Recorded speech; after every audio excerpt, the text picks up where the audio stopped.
கோவை இந்துஸ்தான் கல்லூரி மாணவர் சக மாணவர்களால் அடித்துக் கொல்லப்பட்டிருக்கின்றார்.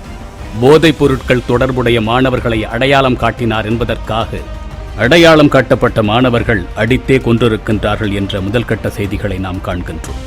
என்ன நடந்து கொண்டிருக்கின்றது இளைய சமுதாயத்திற்கு மத்தியிலே? என்னவாக ஒரு தலைமுறையை நாம் உருவாக்கி கொண்டிருக்கின்றோம்? சக மாணவனை அடித்தே கொலை செய்யலாம் என்ற தைரியமும் துணிச்சலும் அவர்களுக்கு எங்கிருந்து வந்தது?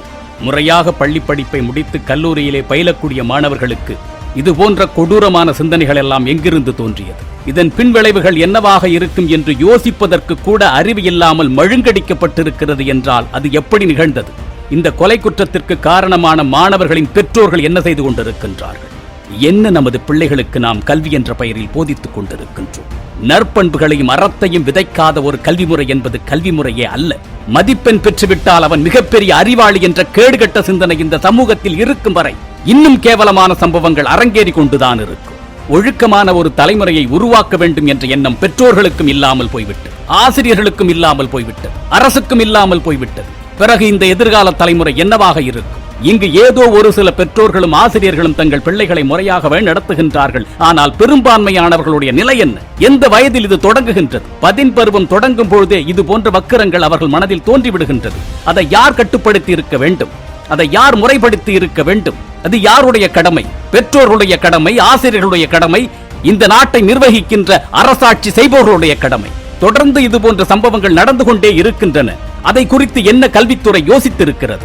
அடிக்கவே கூடாது, தொடவே கூடாது என்று சட்டம் இயற்றிவிட்டீர்கள். அப்படி என்றால் வேறு வகையில் எப்படி அவர்களை ஒழுங்குபடுத்துவது என்று ஏன் நீங்கள் யோசிக்கவில்லை? அதற்கு என்ன திட்டமிட்டீர்கள்? ஒரு பள்ளியிலே பணியாற்றக்கூடிய ஆசிரியருக்கு எவ்வளவு எழுத்து வேலைகளை கொடுத்து அவர்கள் கையை முறிக்கின்றது இந்த கல்வித்துறை. ஆனால் மாணவர்களை ஒழுங்குபடுத்துவதற்கு என்ன நீங்கள் திட்டமிட்டீர்கள்? இந்த சம்பவத்தில் தொடர்புடையவர்களை பார்த்து நான் கேட்கின்றேன். உங்கள் வீட்டு பிள்ளைகளை 20 பேர் சேர்ந்து அடித்து கொலை செய்து ஒரு பிணவரையில் இருந்து பொட்டலமாக கட்டி கொடுத்தால் உங்கள் மனநிலை எப்படி இருக்கும்?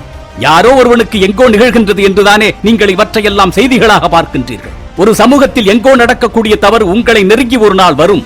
நீங்கள் பாதிக்கப்பட்டு கண்ணீர் விட்டு கதறும் பொழுது இதனுடைய வலி என்ன என்பது உங்களுக்கு புரியும். 15 வயது மாணவன் ஆசிரியரை மிரட்டுகின்றான். என்ன நடவடிக்கை எடுத்தீர்கள்? அல்லது எப்படி இந்த சூழல் உருவானது? நல்லொழுக்கத்தையும் நல்ல சிந்தனையும் அறத்தையும் போதிக்காத கல்வி முறையை தூக்கி குப்பையில் எறியுங்கள், அதை கொளுத்துங்கள். என் அன்பு தமிழ் சொந்தங்களே, இன்றைய ஆட்சியாளர்கள் அறம் பற்றி பேசுவதற்கு அருகதையற்றவர்கள். அவர்களுக்கு நம் பிள்ளைகளுடைய எதிர்காலம் பற்றியெல்லாம் கவலை கிடையாது. எதிர்கட்சிகளை கீழே வீழ்த்துவதற்கும் தங்களது ஆட்சியை நிலைநிறுத்திக் கொள்வதற்கு மட்டும்தான் அவர்கள் ஒவ்வொரு நாளும் யோசித்துக் கொண்டிருக்கின்றார்கள். நம் பிள்ளைகளை பற்றிய சிந்தனை அவர்களுக்கு ஒருபோதும் வரப்போவது கிடையாது. நீங்கள் உங்கள் பிள்ளைகளை முறையாக வழிநடத்துங்கள். அவர்கள் அன்றாடம் என்ன செய்கின்றார்கள் என்பதையெல்லாம் கவனியுங்கள். அவர்களுடைய ஒவ்வொரு நாள் நடைமுறைகளிலும் செயல்பாடுகளிலும் மாற்றங்கள் ஏதாவது தெரிகிறதா என்று உற்று நோக்குங்கள். தேவைப்பட்டால் கண்டிப்பதற்கும் தண்டிப்பதற்கும் தயாராகுங்கள்.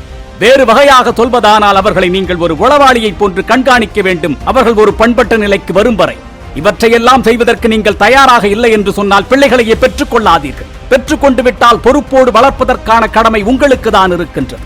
இடிப்பாரிலா ஏமரா மன்னன் கெடுப்பாரிலானும் கெடும். அது மன்னருக்கு மட்டுமல்ல, நாம் பெற்றெடுத்த நம் மக்களுக்காகவும் தான். அறிவார்ந்த அறம் சார்ந்த தலைமுறை உருவாவதற்கு உங்களுடைய பங்களிப்பை உங்கள் வீட்டில் இருந்து தொடங்குங்கள். அறத்தமிழன் சமூகமாக ஒன்றிணையுங்கள். அறத்தை நாம் கடைபிடித்து அதை சமூகத்திற்கு கடத்தி ஆகச்சிறந்த தமிழ் சமூகத்தை மீட்டெடுப்போம்.